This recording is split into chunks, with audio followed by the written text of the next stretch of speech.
La gestion de ressources humaines. Tu as sûrement dû entendu parler de ça, par-ci, par-là, pour tout et n'importe quoi, sans pour autant comprendre qu'est-ce que cela signifie. Alors, dans cette vidéo, nous allons essayer de parler d'une manière assez brève de qu'est-ce que cela a été en fait, qu'est-ce que c'est une gestion de ressources humaines. Il faut tout d'abord savoir que dans le monde moderne, la gestion de ressources humaines, elle est devenue un pilier central de toutes les organisations modernes. Vu qu'elle ne se limite plus à l'élaboration des tâches administratives, mais elle permet aussi l'élaboration de stratégies complexes de performance, des stratégies de motivation, des stratégies d'adaptation. Pour Nizé et Pécho, la GRH doit s'adapter aux caractéristiques spécifiques de chaque entreprise. Quand on parle de caractéristiques, on voit notamment la culture, la stratégie, la taille et bien d'autres facteurs. Donc, il s'oppose à toutes les approches qui prétendent qu'il n'existe qu'un seul meilleur moyen de gérer les ressources humaines. Maintenant, moi, je sais qu'est-ce que c'est la gestion de ressources humaines. À présent, on va voir les 4 modèles de gestion de ressources humaines selon Nizé et Pécho. Le premier modèle, c'est le modèle de contrôle. Le deuxième, le modèle de développement. Le troisième, le modèle de régulation. Et le dernier, le modèle stratégique. Pour comprendre ces modèles, on va essayer de les étudier selon 4 points de vue. Le point de vue de l'objectif, la vision du salaire, les pratiques et les contextes. On va essayer de contextualiser chaque modèle. Premièrement, nous allons parler du modèle de contrôle.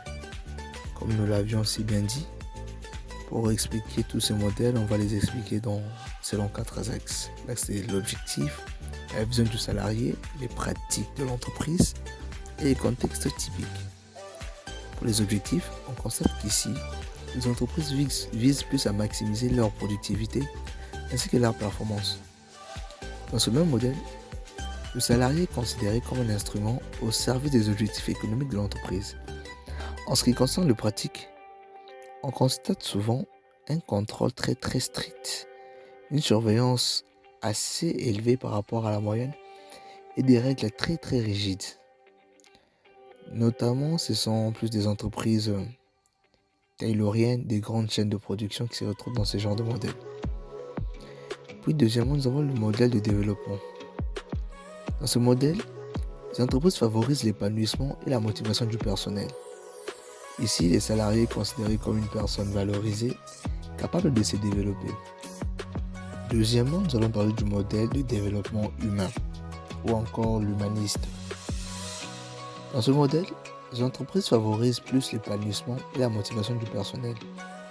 Et ici, le salarié est considéré comme une personne valorisée et capable de se développer.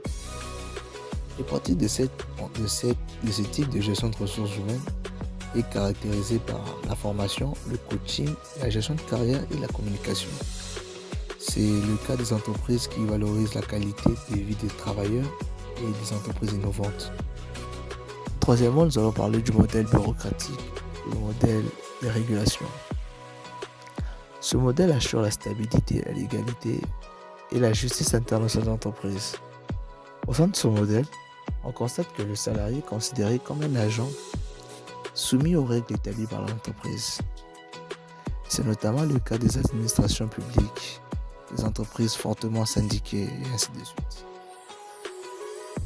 Et enfin, le modèle stratégique. Ce modèle aligne la gestion des ressources humaines avec la stratégie globale de l'entreprise. Dans ce modèle, le salarié est considéré comme un acteur stratégique pour créer de la valeur à l'entreprise.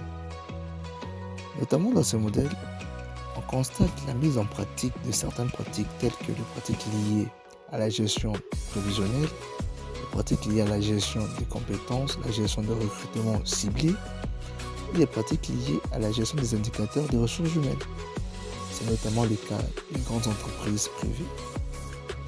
En définitive, les 4 modèles de gestion de ressources humaines proposés par Nizé et Pécho offrent une lecture approfondie des différentes logiques de gestion du personnel. Il s'agit d'un contrôle, de développement, de régulation ou de stratégie. Chaque modèle met en lumière les facettes particulières entre la relation de l'organisation et ses collaborateurs. Ces approches ne sont pas forcément nécessaires ou exclusives, car une entreprise a le libre choix de choisir l'un des modèles selon le contexte interne et les enjeux qu'elle rencontre.